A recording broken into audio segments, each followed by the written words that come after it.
So 25 years old, don't worry. Any mistake is an income, is a wonderful revenue for you. So I told myself and told my young people, before 20 years old, be a good student. When you do entrepreneur, just learn some experience. Before 30 years old, follow somebody. Go to a small company. Normally in a big company, it is good to learn processing. You are a part of a big machine. But when you go to a small company, you learn the passion, you learn the dreams. You learn how to do a lot of things at one time. So before 30 years old, it's not which company you go, it's which boss you follow. It's very important. A good boss teaches you differently. And from 30 to 40 years old, you have to think very clearly, you're working for yourself if you really want to be an entrepreneur. When you're 40 to 50 years old, you have to do all the things that you are good at. Don't try to jump into the new area. It's too late. You may be successful, but the rate of dying is too big. So 40 to 50, think about how can you focus on things that you are good at. But when you are 50 to 60 years old, work for the young people. Because young people can do better than you. So rely on them, invest on them, making sure they're good. So when you are over 60 years old, spend time for yourself. On the beach, sunshine, right? It's too late for you to change normally. But this is my advice to the young people. 25 years old, make enough mistakes. Don't worry. You fall, you stand up. You fall, you stand up. Enjoy it. 25 years old, enjoy the show, enjoy the show. I did not have a rich father. Tried 3 times for university, all failed. I applied for Harvard for 10 times, all failed. They don't even want to see me. For the last time, I went to the Teachers College, which was considered the 3rd or 4th class of my city. So I applied jobs for 30 times, got rejected.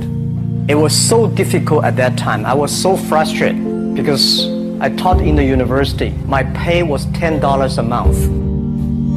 Because I could not find a good job. In 1994, discussed that I'm going to do something called internet.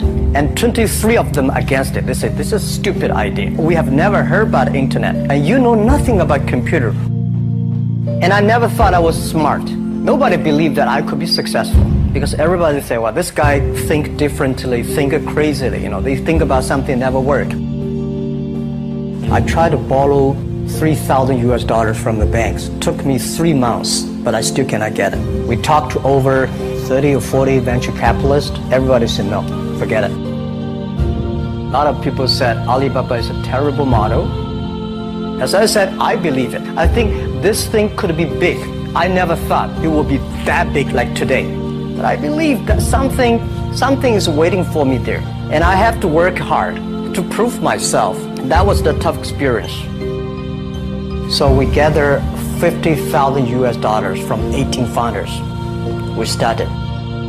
For the first 3 years, we did not have even $1 revenue from our business. It was not easy.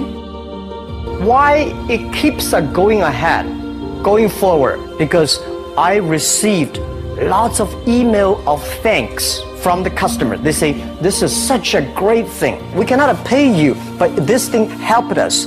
If you keep on helping us, one day you will be successful. And I believe this. Little by little, we build up our business. Little by little, we build up our ecosystem of the infrastructure. And now, after 16 years, we have an Alibaba group, we have a Tmall group, we have a Taobao group, we have Alipay. And people said, you are so smart. How could you make a company like that? Bill Gates, Warren Buffett, Jack Welch, Larry Page, Mark Zuckerberg. The difference between those people and other people, they are always optimistic for the future. They never complain. They always try to solve the problems of the others. When you're optimistic, it's always opportunity. People, same here today. Jeff, where's the opportunity? I don't have a job. I don't have this. I don't have that. We are at the best time of this century. The best assets you have is that you are young. Don't complain. Let the other people complain. The opportunity always lies where people complain. Think about how you can make things different. Is there anything I can do that make the difference? And then when you think about this, start to do it. I saw a lot of people, young people, have fantastic ideas every evening. But in the morning, they go to the office same again. Being an entrepreneur, you have to do the things before the other people do. You have to wake up before the other people wake up. You have to be more brave than the others. Use your instinct. Everything you do is to the need of the customer. To everybody, to any person, tomorrow is new. Make the move, make the action. Whether investors believe in this or not, whether your friends believe it or not, whether your parents believe it or not, that's not important. You believe it, your team believe it, and work day and night on this. That's how the things happens. Make enough mistakes. You fall, you stand up. Any mistake is an income, is a wonderful revenue. Don't worry about the money. Money follow the people. People should follow the dreams. If you have a dream, just to go ahead.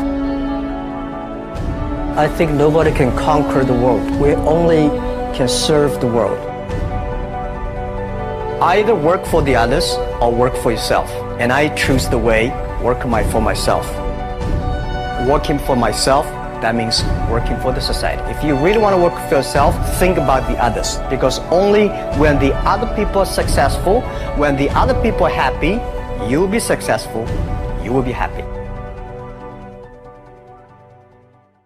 I think today people worry a lot about the world, about the economy, China, economy in the world.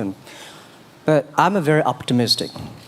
When people start to worry, that is the opportunity is. I worry about the blood testing, and she created good things. And I think great innovations, great companies always happen in the tough times. Life's like the music. You have up, you have a down, you have a long, you have a short notes. And I like the American movie. Life is like a box of chocolate. You never know what you're going to get, right? So I'm pretty optimistic. The opportunity in the future for equality is huge, because in the last century, the IT is for big companies. The globalization is for big companies. But now with the technology, we can serve those 80% of the companies that never been served.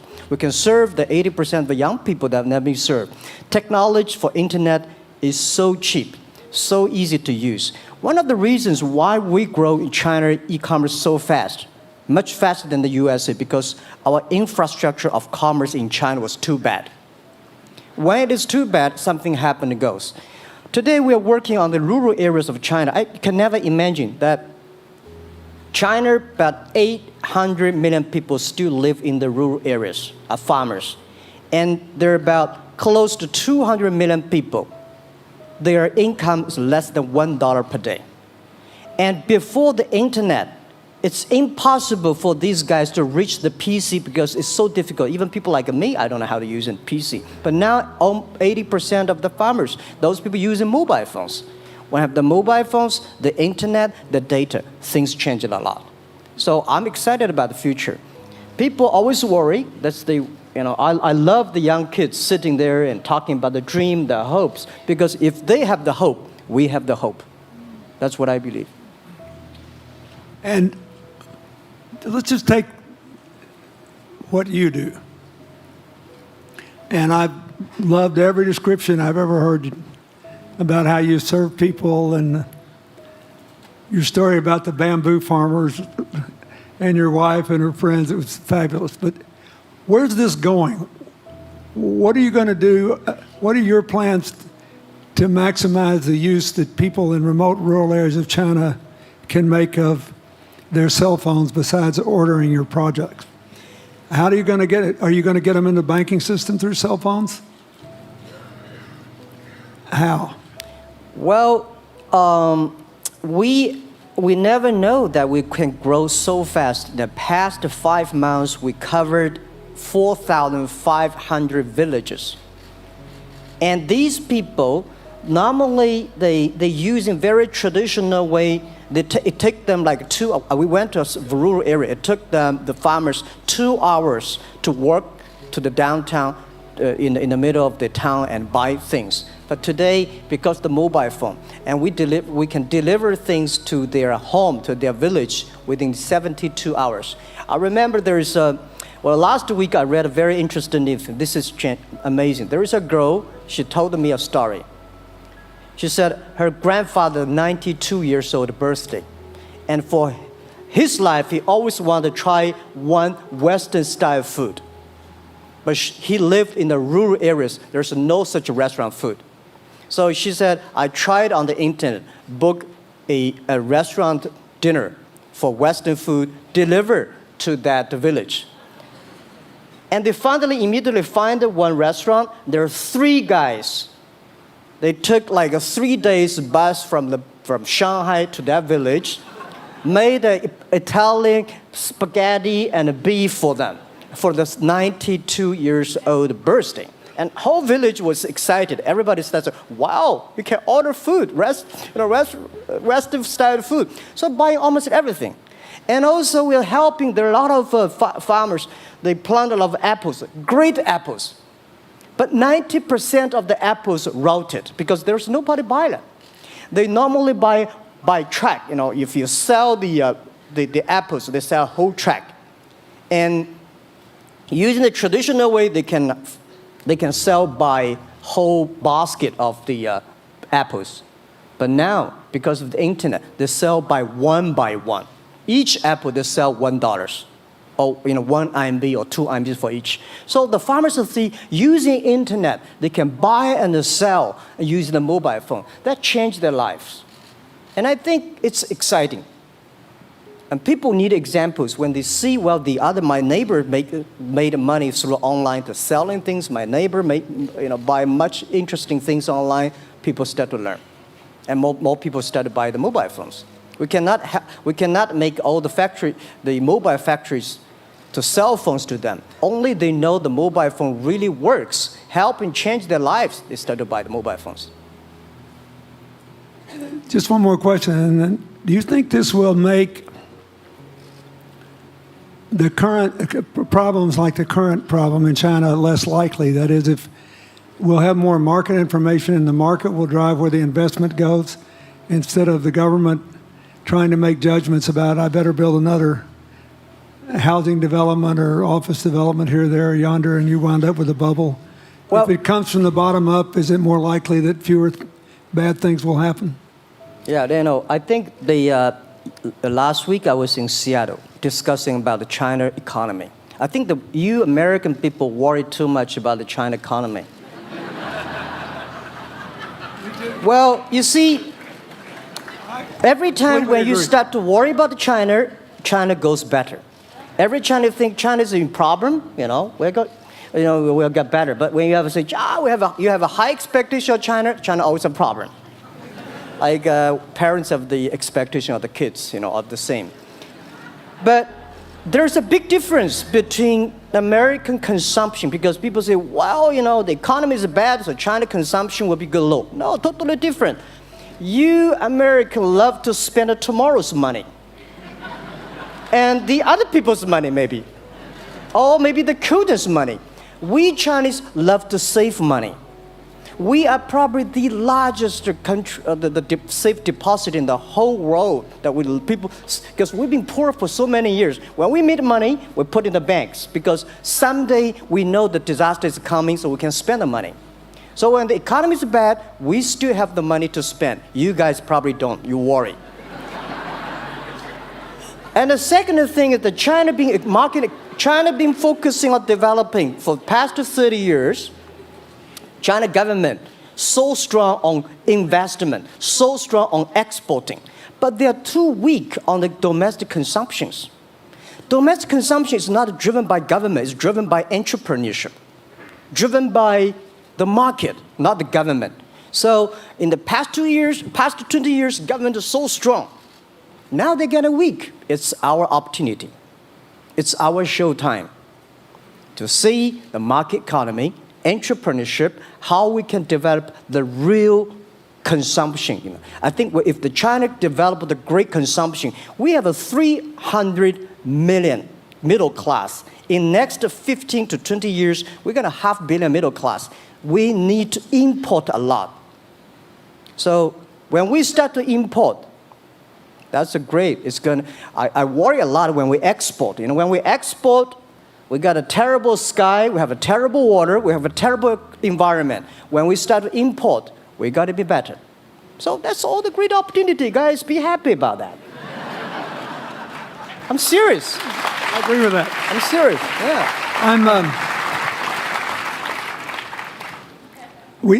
Worry about yourself. Don't worry about the others. The reason some of us worry about China is we depend on you to buy our debt. However, I tried to be more Chinese when I was president. I saved a lot of money. So good. Good. But I just wanted you to say that because I really believe that. I mean, I think you're absolutely right. The trend toward greater internal consumption I think, will remain unbroken in spite of whatever the difficulties are in the next few months. I think it's important not to overreact. You can't break the trend. You've got to clean up the land from chemical contaminants. You've got to clean up the air. You're going to do it. Yep. And a lot of Chinese will make a lot of money out of that. There'll be a lot of great new companies, and there'll be opportunities to import from other places. Yeah. So can you discuss your theory of what you're doing and other things in terms of whether it advances equal opportunity and social solidarity? Tell them what you think is going to happen. And what other kinds of, when your opening remarks, you just said technology is going to be active in this way in other areas of the economy. What do you think the next big opportunities are? But first, tell them just in 2 sentences what you're doing, because Jack and I know, and we haven't been clear enough. Explain it, and explain how you think that advances social solidarity and equality of opportunity. Well, our work is in the belief that access to health information is a basic human right. And that lab information, particularly because lab data drives 70% of clinical decisions, needs to be accessible to people before they're sick.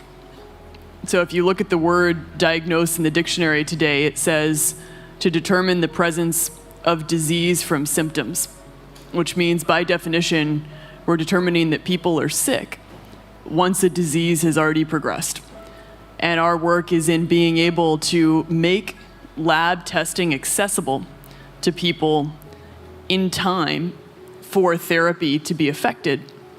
And to do that in a way in which every person, irrespective of their insurance status, irrespective of where they live, can afford the ability to get a test done. So that means, in our case, we've invested the last 12 years in now developing hundreds of tests, many of which are less than $10. So $2 tests in the United States. And I think one of the amazing things about this country is that we have such an incredible ecosystem for fueling creativity, and that creativity can create new markets. So in answer to your question about the market being able to conform itself to social good, I think the creativity that goes into creating these new technologies creates new markets in and of themselves. And our basic belief is that those new markets come from empowering individuals and enfranchising individuals and trusting that individuals have the capability to engage with information, and in accessing that information, beginning to take control of their own outcomes and their own health outcomes, and in doing so, changing the way our healthcare system works. Think what this could mean for rural China, for rural India, for Native American reservations in America, for the Mississippi Delta, for the remote areas of where all the jobs were lost from coal. You're all of a sudden giving people information and one of the most important things I think we did in my second term as president in the healthcare front was develop this diabetes self-care program. And all of a sudden, Jack's company could be delivering the means to self-care based on your test. I mean, I think that this is a very big deal. We all want to live as long and as well as we can. And Craig Venner was here. We were joking about whether we'd make it to 100. But in the meanwhile, you want to keep people healthy. And if they're sick, you want to intervene early, not late. Yeah.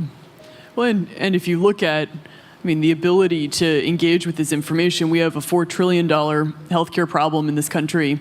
20% of it is type 2 diabetes, which is reversible. And we have 90 million Americans who do not know they are pre-diabetic. But access to information and the ability to engage with that information is the foundation for being able to change those outcomes and cost, right? One more fact, and then I want to call on Jack. You founded this company 12 years ago, right? Yeah. Tell them how old you were. I was 19. Yeah. So, don't worry about the future. We're in good hands. So, I was thinking about 19, where I am. 19, I've not passed the examination for university yet. I failed 3 times, but I think it worked out. I'm not good at schooling. Well, yeah, that's why I give confidence to a lot of young people in China. If Jack Ma can be successful, 80% of the people can be successful. People like her, we're jealous. But, well, equality, I would like to make a little bit technology helping, because yesterday I was joining the UN Women Conference about gender equality. And I think the first technology revolution happened 200 years ago in the UK, released the human body, the arm, stronger. The second technology revolution in the USA for energy, you can last long. But this technology revolution release the brain. So this century is not a competition who is stronger, whose muscle is stronger. It's who is smarter, who is soft, who can listen. It's the challenge of wisdom. So man, woman equal. On the internet, you can never see he's a woman or man. And on the internet, women can serve much better than men on the internet. Men talking about the business, talking about numbers, competition, they make business very cold. Women, they make business very cozy, lifestyle, and interesting. 50%, more than 50% of our shop owners, more than 5 million shop owners are women. And people love that. This is a great thing. I see that this century, we see more and more women leaders, on the state leaders, presidents. In the future, we're going to General Secretary of the United Nations should be a woman leader. And this is the great century for equality. And I feel excited about that. let me ask you, we're almost out of time, but one of the things that we haven't talked enough about here, and not just here, but generally, is whether the leapfrogging we saw with cell phones, which was instrumental in your phenomenal business success and which will make it possible for you at the appropriate time to do what you've done on a global scale, hitherto unimaginable in all of human history for anybody to have any of their own health data. We've seen examples, but not the kind of dramatic penetration we need with energy and clean energy and enough in a short enough time to avoid the worst consequences of climate change. So do you believe that, your country has done more than anybody else to try to put up solar panels, and some of your companies went broke because you overdid it, right? But beforehand, and you got to work out the phase out of the coal, the phase into the sun and all that. Meanwhile, Africa, which is growing like crazy because of the cell phone in no small measure, and has 6 of the fastest growing countries in the world, still has vast swaths of its land totally dark at night. Do you believe that it's possible for us to scale up with distributed solar power rather than centralized as quick as we did with the cell phone? And if so, and if that were your business, if you had to quit what you're doing today and start there, how would you do it? And how would you do it? Lady first, I know that. I'm such a huge believer in technology, and I think especially right now, we're at an incredible time in terms of new technology and the ability to apply technology in a scalable way towards solving some of these problems. So I would look at it in the context of some of the renewable solutions that we already have, and in the context of empowering, connecting individuals with access to those solutions, and in the context of creating markets around them. I think that there's real opportunity to actually create an ecosystem in which people can financially benefit from these solutions, and I think that's going to drive an adoption. I think in developing economies, there's a revenue stream associated with that, and the more we can turn even already some of the technologies that we have into markets, the more that we can fuel, I believe, local growth and individual engagement in beginning to adopt some of these solutions. Just related to that, Jack, you answer it, and then I'll ask you one final question. Yeah, I am a strong believer that technology can make world much better, because people say China economy is getting slower. I'm happy about the 7%, even 5%. Even 5% of the GDP of the number of China, of the second largest economy, is big enough. But you don't expect China to keep on growing 11%. Because like one human body, when you're 1.8 meters tall, you cannot keep on like a 10% growth every year. You have to grow the quality, your mind, the wisdom. So I think China needs new technology to solve these problems, and which today the data, the clean technology, all these things that China is supposed to do, if we keep on the tradition, the old ways, we'll go nowhere. This is why I feel excited, because people ask me, what is your dream now? Because I never thought I would be today. I can sit here talking to president. I'm like a guy, on the street, and like failed 3 times for university, 5 times for high key schools. I applied for 10 times in Harvard school, all rejected. I never thought, because of the technology, because the internet gave me this opportunity. So I'm thinking, when I retire, I don't want the Chinese people have a terrible water to drink, unsafe for food, and the money we make all spent in the hospital. That's disaster.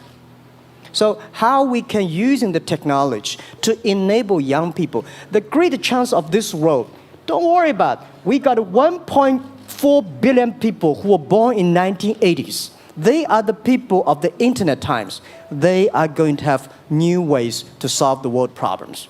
The things you are worried about today, they can solve it. And human beings have these kind of worries for centuries. And young people can always solve it. And today, when you have a right direction, clean energy, the climate change, all these issues, they will be solved, and these are the great opportunities ahead of us. Anything else? I agree with that. I think the more we can enfranchise people, the more we can create ecosystems in which individuals are empowered, the more we give rights to individuals to be able to build businesses, to be able to pursue the economic benefit of technologies, the more you see these markets change. Before they leave the stage, I want you to look at them. And I want you to think about the time we have had to spend here dealing with the refugee problems in Syria and Lebanon. Stand up, Elias. This is my friend Elias Bousab. He is the education minister in Lebanon. He's got to educate all these kids. And so he left a miracle that very much reflects the lives that Elizabeth and Jack have lived. He was in a very responsible position at the American University of Dubai. They started bringing American scholars over there to live in an Arabic culture. He did all these wonderful things. Lebanon got in trouble. He went home to save his country. What is the difference How much more could he and every smart Lebanese person do if they could focus on these things? And why can he not? Because the place is dominated by people who think their differences are more important than their common humanity and their common challenges. You cannot imagine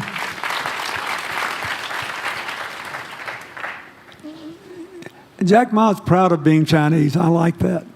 He never hid it. He's happy about it. I'm proud to be a global citizen too. Yeah. Yeah. And I imagine Elizabeth's proud to be a blonde-haired, blue-eyed American techno whiz from Northern California. Yes.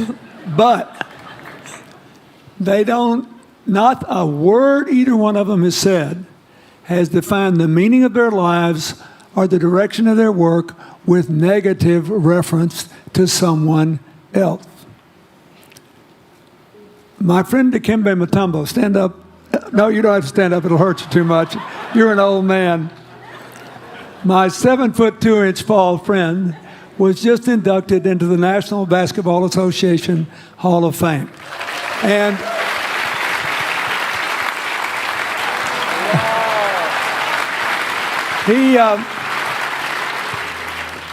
my family, my whole family loves him. And I have seen how much he has given back to his native country, Congo, which has been so troubled. I've known him a long time. We both went to Georgetown University. I did before he was born, I think. I've never heard him say a resentful thing about anybody. I have seen him give and give and give and try to give the people in his native land opportunities. Why am I telling you this? He's had a good life because he never defined his life with negative reference to anybody else. He never begrudged anybody else's success, and he thought he had an obligation to help other people. I'm telling you, we are back in a time of collective global insecurity where the main struggle is the oldest one in human history, just in modern techno realities.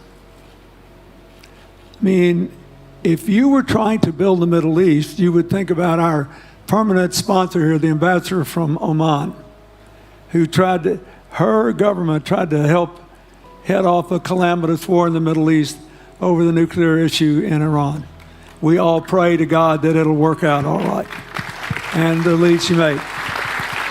You look around all these places, wherever people are putting aside their differences and working together, good things are happening. We cannot achieve economic or social equality without living in the factual realities of the world we face, looking at the obstacles, looking at the opportunities, making the best decisions. And those of us who even feel good about ourselves because we think we spend a lot of time giving, our whole goal should be to work ourselves out of a job. One of the things that Bill and Tanny Austin are sitting there with Starkey, they started giving away hearing aids, and then they decided, well, we better teach these young people how to speak. If they get the gift of hearing, they'll have to learn that. So they got into the education business. Sonny Varkey got into the education business and decided somebody ought to do something really dramatic to remind people that the only people that really matter are the teachers. So he gave the first Global Teacher of the Year award last year, and an international panel gave the prize to a teacher from Maine who promptly gave the entire $1 million to her school. The woman never made any money in her life. She gave all the money away immediately. The future is going to be forged by people who think of how to use the modern tools that we are given, as Elizabeth and Jack have, to create opportunity through empowerment. And it will not be a straight line. It's too many moving parts. But I just want you to think about that. The reason you feel good looking at them is that you identify with them even though they're different from you. And that's basically where we are all over again, and we can't slip back. We can't give up. That's why when we had the Prime Minister of Italy and George Soros talking about the future of Europe, and George said it was coming apart, and the Prime Minister said, no, it doesn't have to come apart if it's about something more than economics. I thought it doesn't have to come apart if you will it not to. And you put yourself on the line for it. There are no guaranteed outcomes today, but you can guarantee that the trend is right. So go ahead, you were going to say something, weren't you? Yeah, I just wanted to add, I mean, as we're talking about the future and from my own experience and looking at all the faces here, I think a huge part of the answer to your question is also to raise our little girls with the stereotype that they can be the best in engineering and science and math. Because when they do in all of these industries, it changes everything. And we need to do that in this country, and we need to do that as parents in other countries. You know? Yeah, I was thinking about if what you say. I think about when you talk about problems, you normally it's like a politician. When you talk about opportunities that the business people, I was thinking about how we can using this all the problems that change the problem become the opportunity. And I don't know. I just feel excited when people talk about problems. I think think about if you can solve one of them, that's the chance. And today, nobody live in this century has so many opportunities and so many tools they can use to change other people's life. And I think in the last century, which I call the IT time, this century is called the DT time, data technology. IT is to empower yourself, make yourself strong. DT is to empower the others. When you empower the others, you empower your future, yourself. So when I listen to you talk, I agree, and I think that's why we were born in this century. That's why how we can use the internet to help more people. Let's give him a hand. Thank you.